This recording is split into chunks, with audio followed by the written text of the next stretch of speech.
Assalamu alaikum everyone. I'm Aqsa Mansoor and it is the part 2 of the last video that was determination of relative atomic mass of isotopes by mass spectrometer. इस video में मैं working को detail में explain करूँगी। आपको screen पर diagram show हो रही है। ये डायग्राम है मास स्पेक्ट्रोमीटर की। सबसे पहले क्या करना होता है कि जो आपका सब्सटेंस है, ठीक है, यानी कोई भी आपका एलिमेंट कह लो या एटम कह लो जिसकी आपने रिलेटिव एटॉमिक मास को मेजर करना है और साथ में उसकी रिलेटिव अबंडेंस को मेजर करना है, ठीक है, उसको आप सबसे पहले वेपर स्टेट में कन्वर्ट करते हैं, यानी कि उसको वेपराइज करते हैं, ठीक है। अब जब वो वेपराइज हो जाता है यानी कि वो जो एलिमेंट है, वो जो सब्सटेंस है, वो कन्वर्ट हो जाता है गैसियस स्टेट में, ठीक है। अब जहाँ पर आपको शो हो रहा है सैम्पल इंटर्स हेयर, यहाँ से आप अपनी गैस को इंटर करवाते हैं, ठीक है।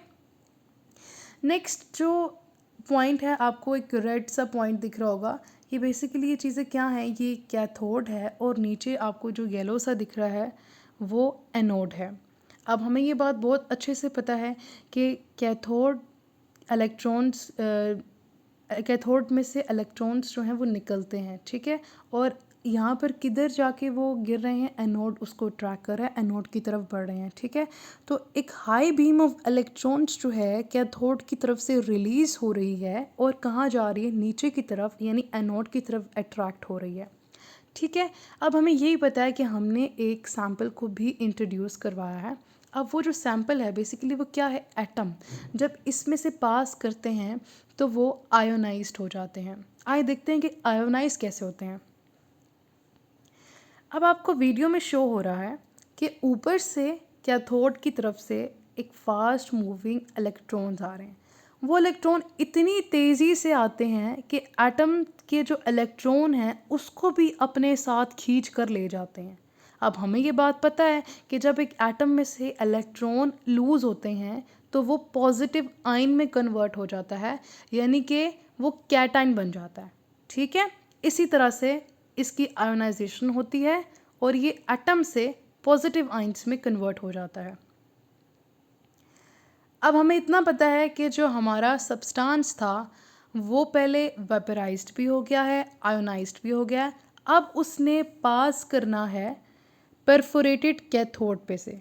परफोरेटेड कैथोड पे पोटेंशियल डिफरेंस अप्लाई किया जाता है अबाउट 500 से लेकर 2000 वोल्ट्स तक, और ये इंतहाई नेगेटिवली चार्ज होता है, ठीक है। इंतहाई नेगेटिवली चार्ज है, एक जाली नुमा एक चीज़ है। अब क्या होता है कि ये क्या है, नेगेटिवली चार्ज, और वो भी स्ट्रॉन्गली नेगेटिवली चार्ज। और हमें यही पता है कि अब हमारा जो आयंस पीछे से आ रहे हैं, ठीक है, जो एटम्स थे वो कन्वर्ट हो गया आपके पॉजिटिव आयन में। अब हमें पता है कि जो पॉजिटिव आयंस हैं वो नेगेटिव आयंस की तरफ अट्रैक्ट होते हैं, इसी तरह जो नेगेटिव हैं वो पॉजिटिव की तरफ आपस में दोनों अट्रैक्ट होते हैं, ऑपोजिट चार्जेस आपस में अट्रैक्ट होते हैं। तो ये जो पॉजिटिव आयंस थे या पॉजिटिव पार्टिकल्स हैं, ये स्ट्रांगली अट्रैक्ट होते हैं एक्सेलरेटिंग प्लेट्स की तरफ, यानी जो आपका परफोरेटेड कैथोड है, ठीक है। बेसिकली जो आपकी एक्सेलरेटिंग प्लेट्स हैं इनका काम यही होता है कि ये जो पॉजिटिव आयंस हैं उसको अपनी तरफ अट्रैक्ट करती हैं और आगे की तरफ उन्हें धकेल देती हैं, ठीक है, क्योंकि पीछे से जो पॉजिटिव आयंस हैं वो भी बहुत तेज़ी से आ रहे हैं और इस पर भी चार्ज काफ़ी स्ट्रॉन्ग है, इसलिए वो इसको छीरती हुई आगे की तरफ गुजर जाती हैं, ठीक है। नेक्स्ट जो पार्ट है वो है स्लिट। स्लिट क्या काम करता है, स्लिट के सिर्फ सेंटर में होल होता है, ये है स्लिट। स्लिट के सिर्फ सेंटर में होल होता है, ठीक है। अब ना ऊपर है ना नीचे है, सिर्फ सेंटर में है, तो पीछे से जो इलेक्ट्रॉन्स आइंस आ रहे हैं, ठीक है, पॉजिटिवली चार्ज आइंस, वो रेंडमली आ रहे हैं, तो सिर्फ वही पॉजिटिव आयन इस स्लिट में से पास कर पाएंगे जो इस स्लिट के होल के बिल्कुल सामने होंगे। जो ऊपर होंगे, जो नीचे होंगे, वो पास नहीं कर पाएंगे, वही पास कर पाएंगे जो इस होल के बिल्कुल सामने होंगे, ठीक है।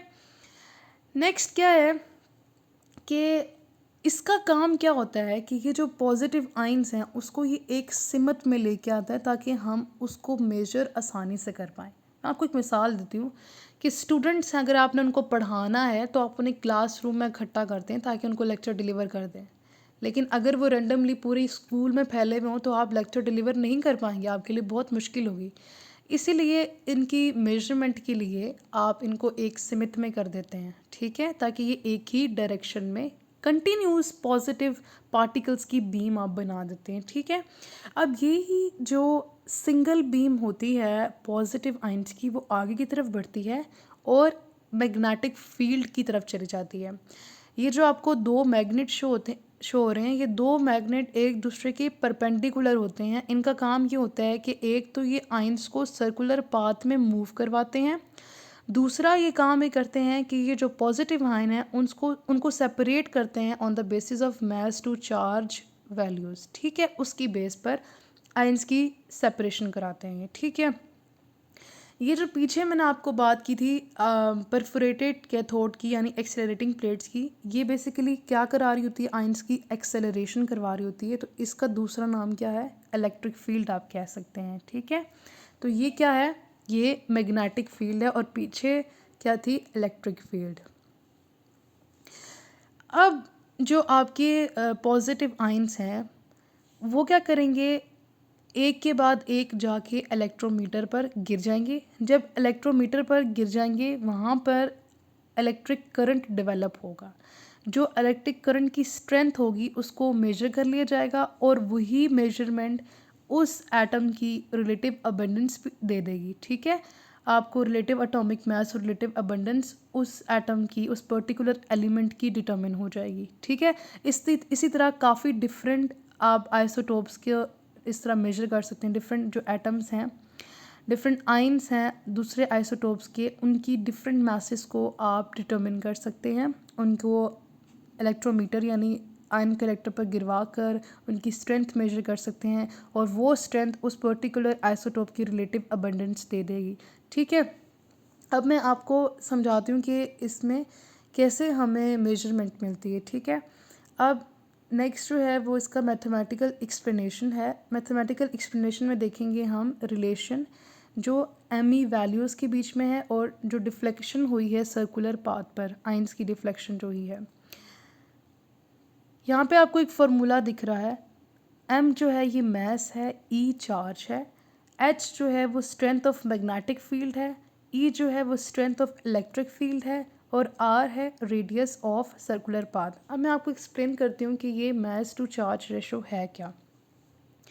फर्स्ट करें, कोई भी एटम जो है उसकी ज़ाहिरी बात है मास होगा और वो ज़्यादातर मास कहाँ से होता है, उसके न्यूक्लियस की वजह से, ठीक है। ज़्यादातर जो एटम का मास है वो कहाँ से होता है, उसके न्यूक्लियस की वजह से।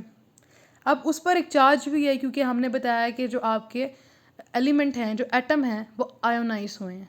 तो जो उसकी मास टू चार्ज रेशो है वो किसके इक्वल होती है, वो स्ट्रेंथ ऑफ मैग्नेटिक फील्ड के इक्वल होती है और रेडियस ऑफ सर्कुलर पाथ की इक्वल होती है बाय जो उसकी स्ट्रेंथ ऑफ इलेक्ट्रिक फील्ड है, ठीक है। आपको डायरेक्ट रिलेशन शो हो रहा है कि अगर आप मास बढ़ा देंगे तो मास टू जो चार्ज रेशो है वैल्यू जो उसकी होगी वो इंक्रीज़ हो जाएगी। लेकिन अगर आप जो चार्ज है उसको बढ़ाएंगे तो मास टू चार्ज रेशो की वैल्यू कम हो जाएगी, ठीक है। अब एक और चीज़ समझने वाली है, अगर आप इलेक्ट्रिक फील्ड को बढ़ा देंगे, बेशक आपका जो मैग्नेटिक फील्ड है उसकी स्ट्रेंथ आपने कांस्टेंट रखनी है, जो स्ट्रेंथ उसकी थी वो वही रहेगी, ठीक है। आप डायग्राम में देख रहे हैं ये मैग्नेटिक फील्ड है, इसकी स्ट्रेंथ को आपने उतना ही रखना है जितनी वो पहले थी, कांस्टेंट। और जो आपकी इलेक्ट्रिक फील्ड है ये, इसकी जो स्ट्रेंथ है आपने उसको इंक्रीज़ कर देना है, ठीक है। जब आप इलेक्ट्रिक फील्ड की स्ट्रेंथ को इंक्रीज़ कर देंगे तो रेडियस इंक्रीज़ हो जाएगा, उसका जो फैलाव है आइंस का, पॉजिटिव आइंस का, वो इंक्रीज़ हो जाएगा, ठीक है। अब मैं मिसाल देती हूँ, कोई अगर भारी चीज़ है, ठीक है, उसको आप ज़्यादा फोर्स से गिराएंगे तो वो ज़्यादा दूर जाके गिरेगी, ठीक है। लेकिन अगर आप जो है उसका रेडियस भी अब देखें ना, वो चीज़ क्या थी, समझ लें जो मेरी फोर्स थी वो एक इलेक्ट्रिक फील्ड थी जिससे मैंने उस पत्थर को गिराया, ठीक है। अब पत्थर जो है वो इतनी दूर जा गिरा है, वो उसका जितनी दूर तक जाके गिरेगा वो उसका क्या होगा, रेडियस।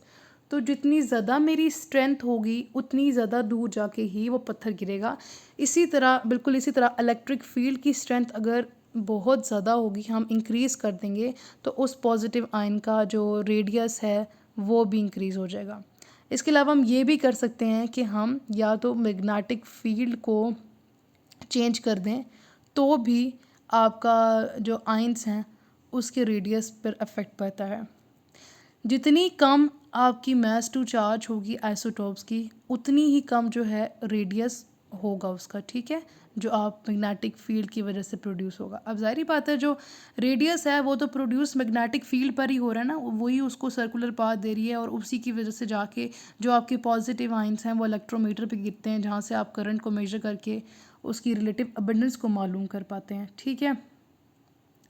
तो ये सब कुछ था। एक बार मैं आपको फिर इसकी समरी दे देती हूँ। सबसे पहले आपने जो आपका एलिमेंट था, यानी आपका जो एटम है, उसको आपने आयोनाइज किया, वेपराइज किया। जब वो वेपर फॉर्म में कन्वर्ट हो गया तो उसके बाद आफ्टर दैट आपने हाई बीम ऑफ इलेक्ट्रॉन्स की मदद से उसको आयोनाइज कर दिया। वो इस तरह जो एटम था वो आपके पॉजिटिव आइंस में कन्वर्ट हो गया। वो पॉजिटिव आइंस जो हैं परफोरेटेड कैथोड यानी एक्सेलरेटिंग प्लेट्स जो कि स्ट्रॉन्गली नेगेटिवली चार्ज हैं उसको अपनी तरफ अट्रैक्ट करती हैं, पॉजिटिव आइंस को अपनी तरफ स्ट्रॉन्गली अट्रैक्ट करती हैं और फॉरवर्ड डायरेक्शन में उन्हें मूव करवा देती हैं। उसके बाद मैंने आपको बताया कि स्लिट है, ठीक है। ये स्लिट क्या करती है कि ये एक कंटिन्यूस बीम बना रही होती है, कंटिन्यूस पॉजिटिव पार्टिकल्स की बीम बना रही होती है और अलाउ करती है पॉजिटिव आइंस को कि वो एक ही डायरेक्शन में आगे की तरफ मूव करें, ठीक है, रेंडमली नहीं जाएं, ठीक है। उसके बाद जो पॉइंट है वो मैग्नेटिक फील्ड है। मैग्नेटिक फील्ड क्या करती है, दो मैग्नेट्स लगे हुए होते हैं, एक दूसरे से परपेंडिकुलर होते हैं। आयंस को एक तो सेपरेट करवाता है on the basis of mass to charge ratio, दूसरा ये काम करते हैं कि वो आयंस को एक सर्कुलर पाथ में मूव करवाते हैं। उसके बाद एक करके इलेक्ट्रोमीटर, जिसको हम आयन कलेक्टर भी कहते हैं, उस पर जाकर आपके पॉजिटिव आयन गिर जाते हैं। वहाँ पे क्या होता है कि इलेक्ट्रिक करंट जो है वो डेवलप होता है। उस इलेक्ट्रिक करंट की स्ट्रेंथ को आप मेजर कर लेते हैं, तो आपको उस पर्टिकुलर जो आपने एलिमेंट लिया था उसकी रिलेटिव अबंडेंस आपको मालूम हो जाती है, ठीक है। इसी तरह बुक में एक कार्बन 12 का भी लिखा हुआ है एक्सपेरिमेंट, कि जो कार्बन 12 है, यानी कि जो कार्बन का एक आइसोटोप है कार्बन 12, उसकी रिलेटिव जो अबंडेंस है उसको मालूम करने के लिए हमने उस पर यही वाला एक्सपेरिमेंट परफॉर्म किया था और उसकी जो करंट स्ट्रेंथ है उसको कंपेयर्ड कर लिया था, और इस कंपैरिजन की मदद से हम बाकी जो आइसोटोप्स हैं उनकी जो मैसेज हैं उसको एग्जैक्टली हम मेजर कर सकते हैं। So that's all for today. I hope so आपको सब समझ आ गई हो। अगर आपको फिर भी कोई क्वेश्चन समझ नहीं आया, कोई क्वाइट कॉम्प्लिकेटेड टॉपिक है, तो आप नीचे कमेंट सेक्शन में पूछ सकते हैं। आज के लिए इतना ही। Thank you so much.